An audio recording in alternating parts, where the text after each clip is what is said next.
Welcome back, sewists. I'm going to put my mic on in a minute, but I wanted to wait till I showed you my shirt that I'm wearing. It actually has a little to do with today's project. It's not today's project. This is my favorite raglan tee. I've made it, I think this is the 6th or 7th time I've made it up. It's actually made out of the scraps of today's project, which you'll see when I go to cut out here in a minute. But I thought I'd show it to you. If you'd like to make it, I have a couple raglan tees out there. This one is one that I self-drafted off of a bought t-shirt, so you see how to draft a pattern from ready to wear, and then I show how to sew up a raglan. There is a Mimi G t-shirt pattern, t-shirt tutorial that is similar. It even has the option of doing the alternating sleeve colors on it, and so anyway, they'll all be linked in the description if you want to make those. I'm going to put my mic on now because it messes with the neckline because it's heavy. And let me tell you about today's project. We're going vintage. I mean, it's as old as I am, this pattern. Let me show you. Can you see this delicate little pattern? It's got little bites out of it. I inherited this pattern, so get ready for story time with Stacy. This was sewn by one sister for the other. So my sister Sandy wore this. She thinks it was a swimming suit. She would have been 12 when this pattern was made, so around 11, 12, 13, somewhere in there, she wore this. My sister Susan would have been, depending, they're 2 years apart, so she would have been between 13 and 15. She sewed it for Sandy. So this came out of my mom's stash of patterns. I inherited a couple of her old patterns, and this was one of them. It definitely was cut out. I think they just made the little top part, but I'm not sure. Today, I'm going to make this adorable little top, and I'm also going to make this little wrap skirt for my daughter. Let me show you the fabrics. Okay, this is one. This is going to be the little halter, this fabric right here. It just took a little piece about this big, so what was left, I made the body, and then I got some alternating fabrics for the sleeves, and I even did a little stacked collar neck piece for this one. For her, we have this great ponte knit. This came from Amazon. It said it was pre-washed, and it looks like it was. This is really nice fabric. I really, really like it. I wish they had this in like 20 other colors. We also have just a plain white poly knit that I'm going to line the top with because it has these big white bands, and because it's a single layer knit, and this is a project you couldn't wear, or a garment you couldn't wear a bra with. We're going to line it. So this is the lining. I have lots of extra because I use this plain poly knit a lot for linings. And then I have a poly poplin.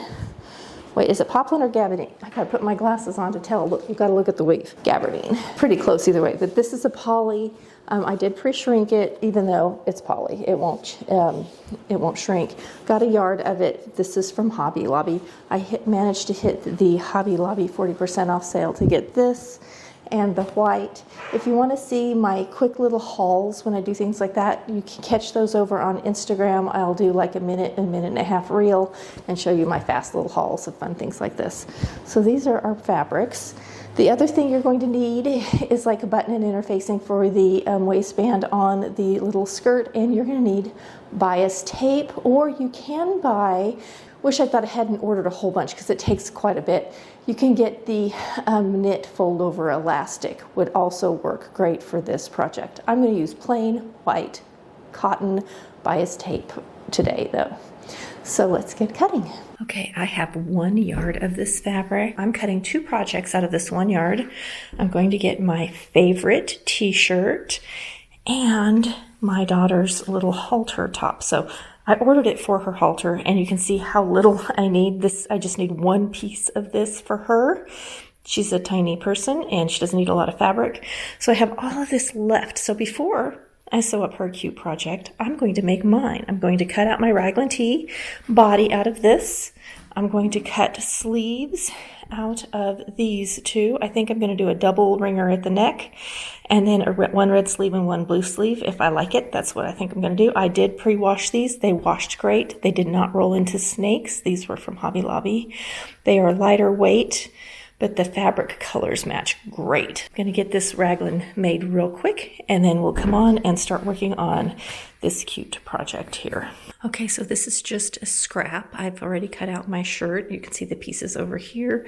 There's actually quite a bit left. And I just need one piece of this for the little halter. I arranged it because I did not want this big white stripe right across the bust area. I am going to line this with a white knit just to make sure, because this is not something you could put a bra with. It's a halter with little strings. I was careful how I laid it out. I did mark my bottom line here just so I can make sure and keep my stripes straight. They look crooked because I folded my paper crooked, but the stripe is actually straight. So I'm going to cut this little piece out, and then we'll be ready to cut out the lining and the skirt. I've layered my accent fabric right sides together so that I get a right and a left, one sleeve of each color. I don't really care which side they're on, but if you do, you need to pay attention to how you lay this out so you get the sleeve on the side you want, if it matters to you.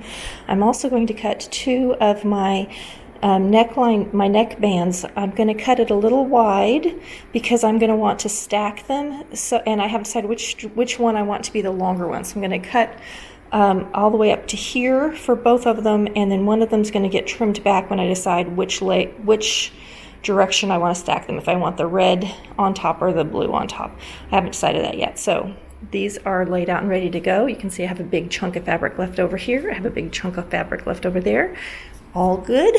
It will get used eventually, and I'm ready to get my little top made. First thing I'll mention is I traced off my pattern instead of using the original for a pattern that is 50 years old. It's in remarkably good condition, and it was made of a nice heavy tissue paper. It came one size only, so here you can see this is the young junior teen size 7/8. This is the size that I had, and I thought, well, I will alter to fit my adult daughter, who is long and lean, but her measurements were really close actually to this. She just needed lengthening, not in the bodice, but in the skirt. And what I did actually, because she's curvy, even though she's long and lean, is I lengthened the center back of the skirt. So in this very center back, I drew down and added just an inch and then curved it back in. And that's just to give some booty coverage, just to make it lay a little bit better in the back.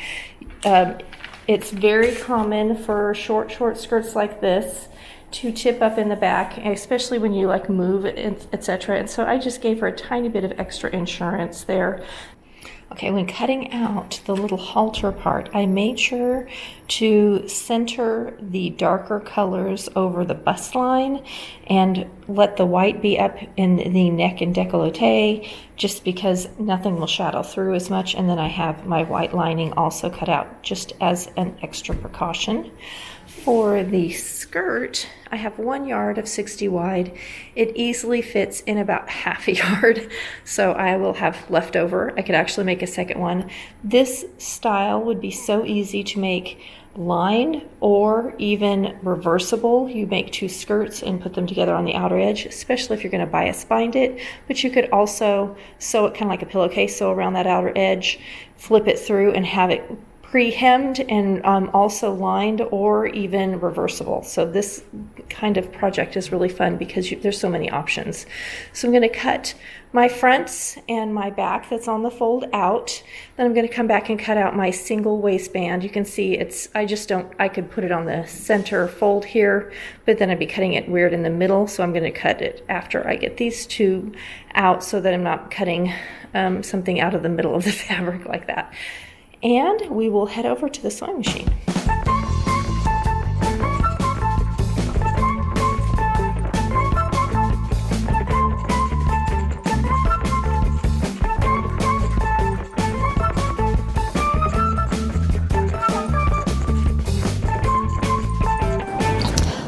First thing we need to do is just marry our lining to our outer on our little halter. So that's where we're going to start. But to do that, I want to just show you a little close-up of how cute the directions are and what they look like. Let's have a look at these delightful old instructions. First of all, there's the color, which is really fun. There's a blue on here. It does have a metric chart and all your basics that you would expect. I just love all the things about a little bit of an older pattern, but the directions are well drawn And the color actually really helps tell right from wrong on your fabrics. This one even talks about lining or making your pattern reversible, your garment reversible, which I discussed, so I'm glad to know I'm not alone on that.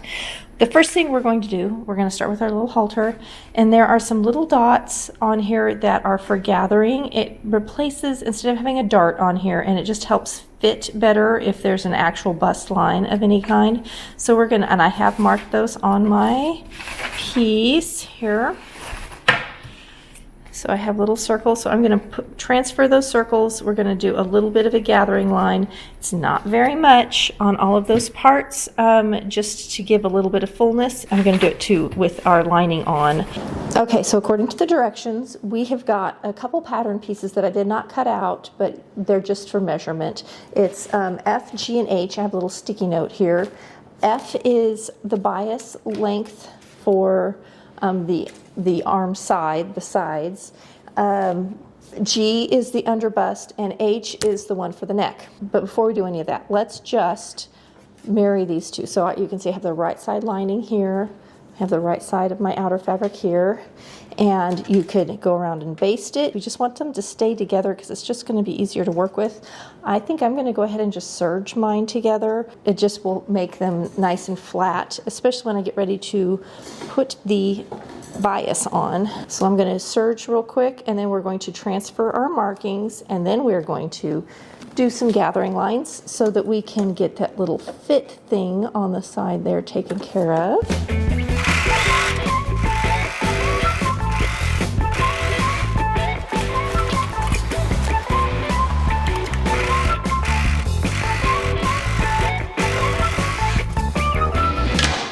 So I've done the two little underarm sides, and now I'm going to come back and go along the bottom.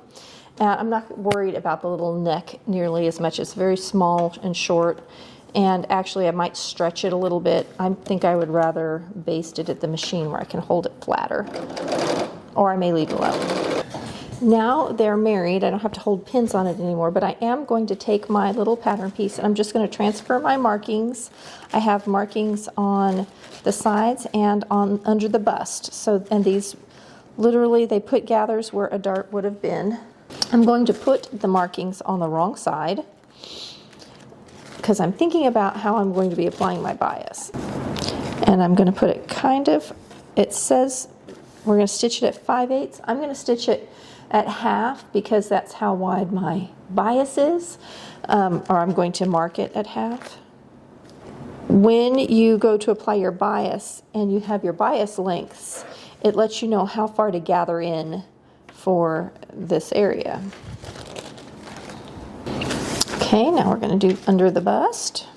And for the under bust, there are markings on pattern piece G, and it does pull it in, I want to say 3/4 of an inch or so. Okay, can you see the little yellow dots? They're going to be a little hard to see, but I don't want them to shadow through. So these are my darts. I'm going to go ahead and run basting lines. I've got to switch my thread out. I have navy up here. I'm going to switch my thread real quick, and then we'll do basting. All right, let's set our machine to a basting stitch. I'm going to go to a stitch length of 4, and I'm going to baste at 1/2 inch. I'm choosing 1/2 inch because of the width of my bias, because that's about where my bias is going to go on when I get ready to stitch it. Yep, that's what I need. So I'm going to stitch my gathering lines at 1/2 inch. I'm just going from dot to dot, no back stitching.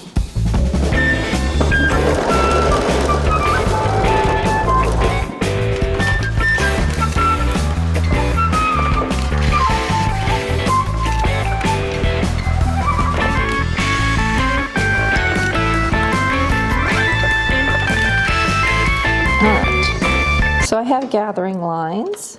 I'm now going to use my little guides. I just measured them and made my sticky so I didn't have to cut them out. And so for F, I need 2 pieces that are 11 3/4 long. So I'm going to cut 2 strips of bias that are 11 3/4.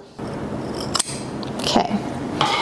Now, with this little piece, I can take bias tape. If you've not worked with it before, we'll have one side that's longer than the other. I'm going to pin it at each end, And that's going to help me, and I'm going to pin down till I get to my gathering line. So I'm going to start at each end, and then I'm going to pin up to the gathering line because it's nice and straight, and that's when I know I can start gathering. And I'm going to do that on each edge. So I'm going to do the same thing here. I'm going to pin until I hit the beginning of my gathering stitch. Okay, and now I'm ready to pull in that little tiny bit of fullness. I'm going to go ahead and pin both sides first. Now you would think this little bit wouldn't matter, but it actually really makes the garment fit better. Okay, so can you see this is my wrong side, and there you can see the gather difference. Pull this gathering line just enough, and you can do 2 lines here. I just did 1. Just enough to get it flat,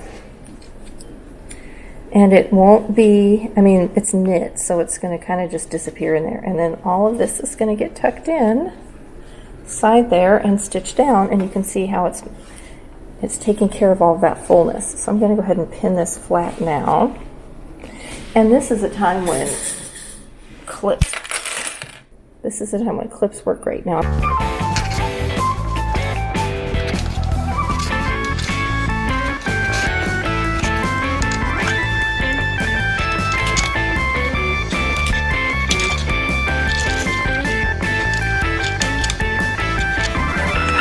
So I have the straight parts all clipped, and I'm clipping this. Clips are shaped. Let me get one that's colored here.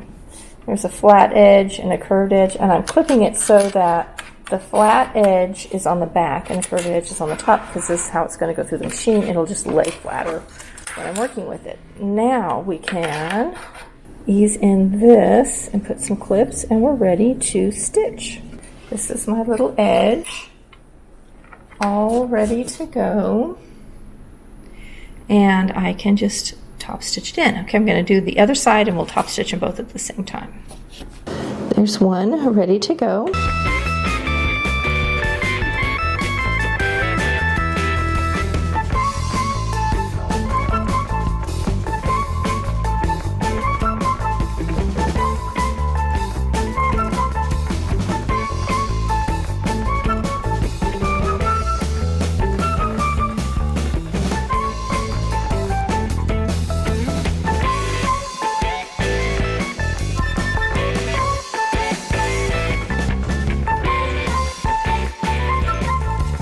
Okay, we have got these ready to sew. I'm going to head over to my machine. I'm going to make sure everything's pushed out of the way.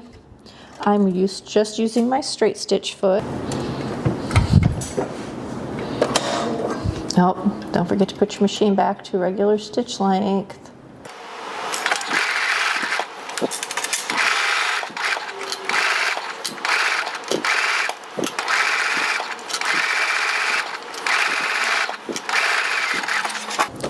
Let's make sure we caught on both sides, and we can remove our basting stitches.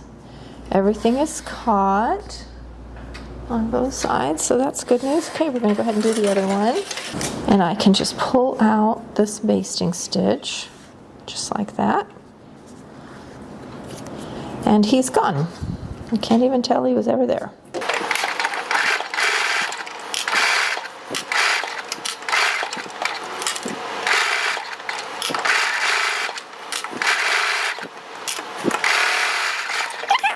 We can move on to doing the neck and the underbust. Now the underbust has some measurements for us. I'm going to go ahead and pull out these basting lines while I'm here. So the underbust pattern piece is G. Mine measures 43 inches, so I'm going to go ahead and wheel that off. And we are going to take this, and I'm going to pin it right in the middle of my halter here. So let's get our center, and we're going to get the center of the halter. We can line them up with each other. And remember, you want the longer one on the back, the shorter one in the front, or on the right side. I'm going to go ahead and put a pin in there to hold it together. Okay, just like before, here's my center. I'm now going to take my clips, make sure my threads are out of the way. I'm going to clip up to where my my gather line starts on both sides. And if you need to, you can pull out that pattern piece. It has all the little dots on it. What I did is I measured how big it was, and it was 3 inches. So this needs to be 3 inches here. So from here to here is 3. And that 3 is at the end of this gather line.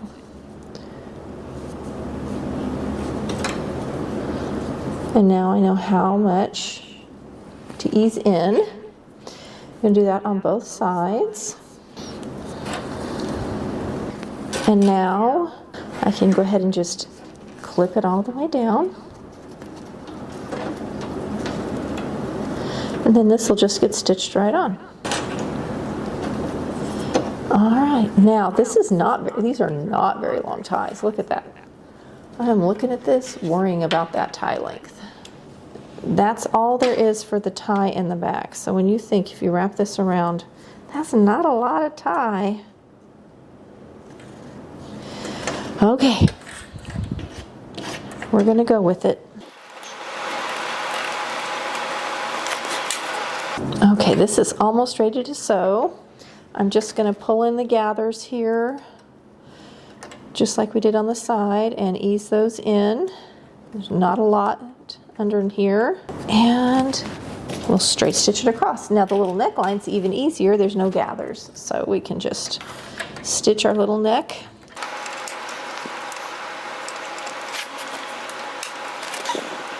Okay, so now I'm just going to stitch this across, and we're just going to start at one end of the tie and just go all the way down. Super easy. This is almost done. And then I can pull my little threads out of this, and we'll do the neckline, and this part will be completely done.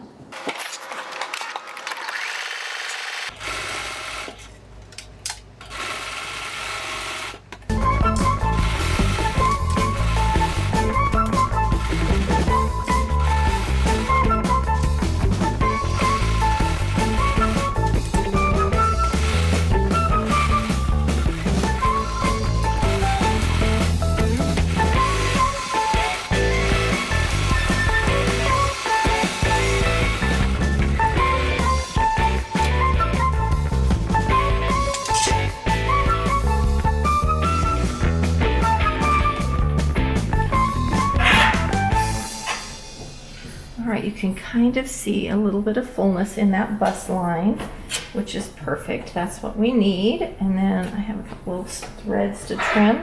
Let's go ahead and pin on our little neckline up here. This one measures 35. This is 35 1/4, which is very precise. And we're going to go ahead and cut that, and we'll pin it on and sew it. Okay, I'm working on the neckline. I found my center for my bias and for my shirt, and that's where I started, and then I'm working around. Again, the ties seem short to me. Now, of course, this is for a much smaller person than me too, so maybe this is okay. And that's it. So now I'm ready to sew this tie, and then I think I'm going to come back and put little knots in the end of each of these, maybe. I haven't decided yet. On to the last bit, and this little shirt will be done, and then we will be ready to start our skirt.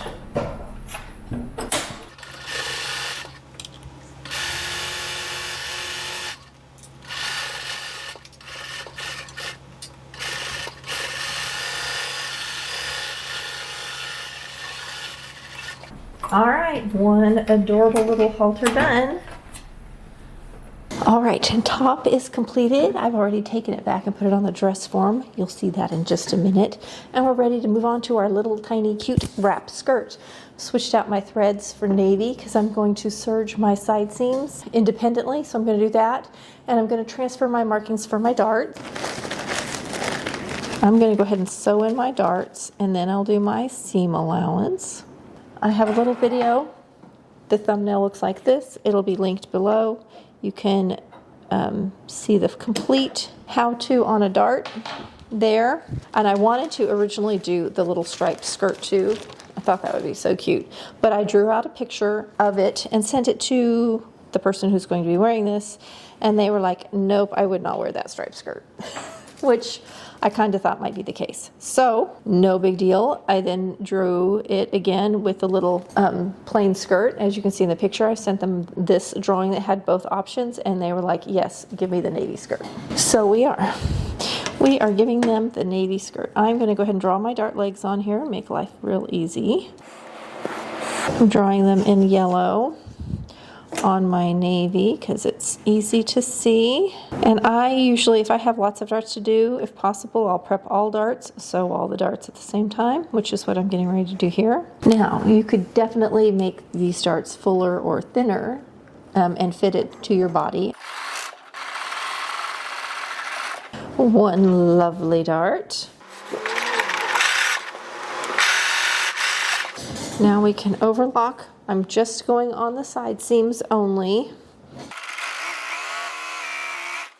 Okay, so before I head over to the ironing board, I'm going to go ahead and straight stitch my side seams. So I'm going to put right sides together, and I'm going to sew my 5/8 inch for both side seam on both sides. Then I'll press the whole thing, switch out to white thread. Yeah, because I got to put my bias on before I put on my waistband. So I'll be switching my thread colors, which is fine. I would have really liked to have found a striped bias. I thought about even making my own, but quickly gave that idea up. But a striped bias would have been like a red, white, and blue bias would have been very cute.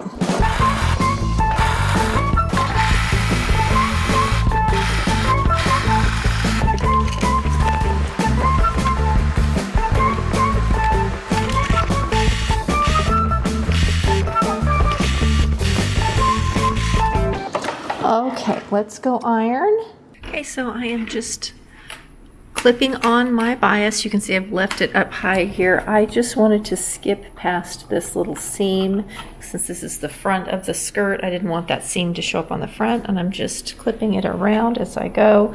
And I'm sitting here doing this, and I'm thinking if you wanted to, you could easily do the bias along the waist and skip the waistband and just have it tie. That certainly would be a possibility, and it would give you a little more flexibility in the fit because you could wrap it a little farther more easily and tie it if you wanted to. So that would be super easy. It would be very cute. It would be in keeping with the rest of the garment, and I'm actually going to call my kid before I get to waistband and see if they would prefer that. So we'll see which waistband I end up doing. I'm ready to now go to the sewing machine and just start top stitching this in. You can see here's my little seam. I love this because it just completely goes across and closes everything in. Works great. I'm sitting here putting this bias on, and it would be so cute to line this in gingham check. I know I'm not going to for this go around, but I seriously am thinking I need to make a whole nother set of these with some like polka dot on the outside, gingham on the inside, something like that. Same with the little top, like you could make them reversible. You could really, it would be fun to play with, something fun to play with. All right, I'm going to go ahead and sew around my bias, and then I'm waiting for a response back on my daughter about the waistband, if she wants a tie waist or if she wants the traditional waist. We have options. This is going to sew on just like it did around the little halter, but it's actually a little easier because we don't have as many pieces. This is just one big U that we're going to sew around for the skirt, and then we may or may not come back and add it to the waistband.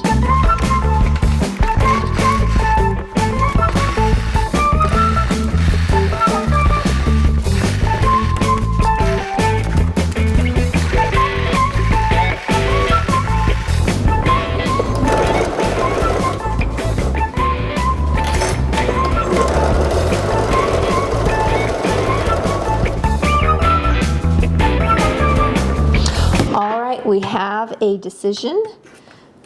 We're going to do the bias ties around the waist too.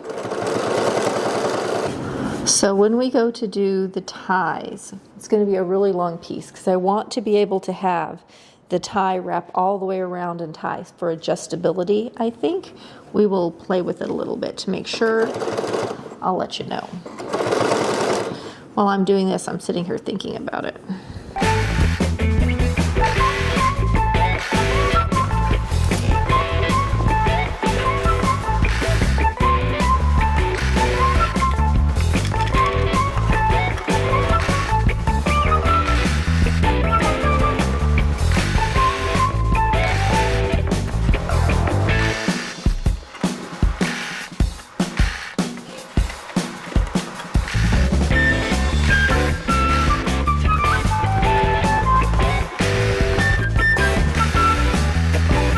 Trim this off on each end, and now we need to decide how long the ties need to be, because they're going to wrap around and tie. Is that not the cutest ever? Yes, yes, it is the cutest ever. Okay, so the front, make sure you could wrap it either way, but okay, I have it the same way they do. So the front is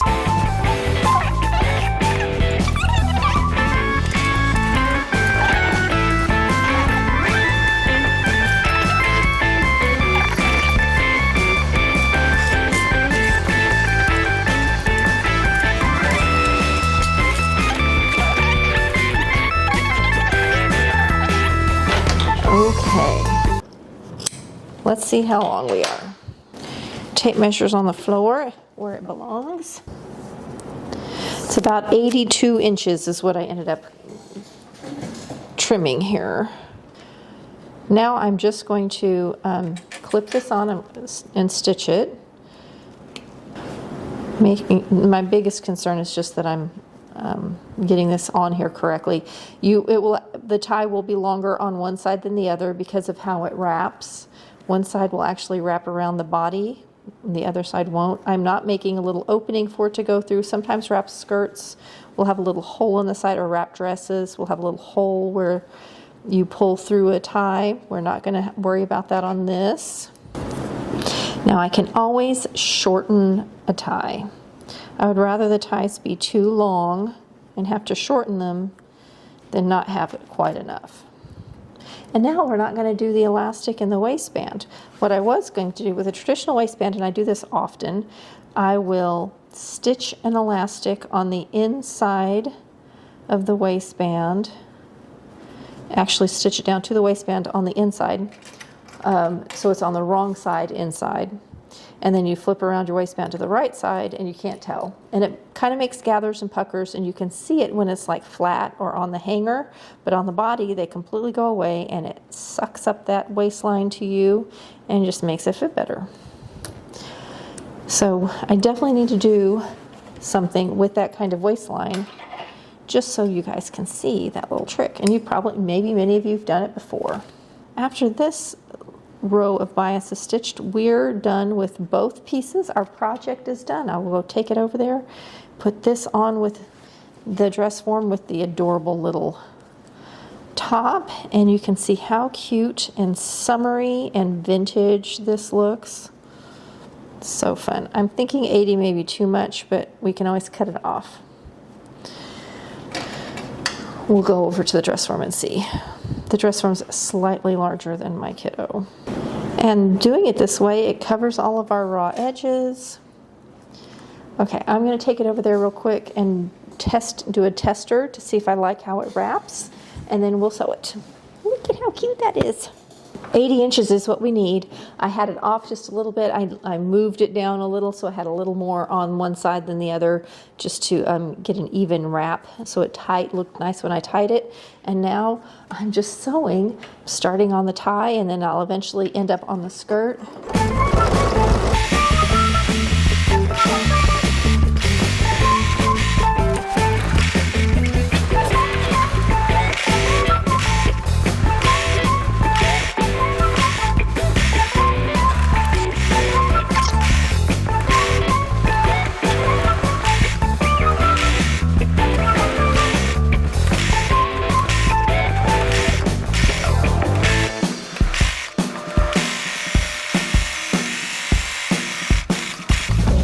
we're done. Let's head over to the dress form and see how cute this thing is. I'm just loving this so much.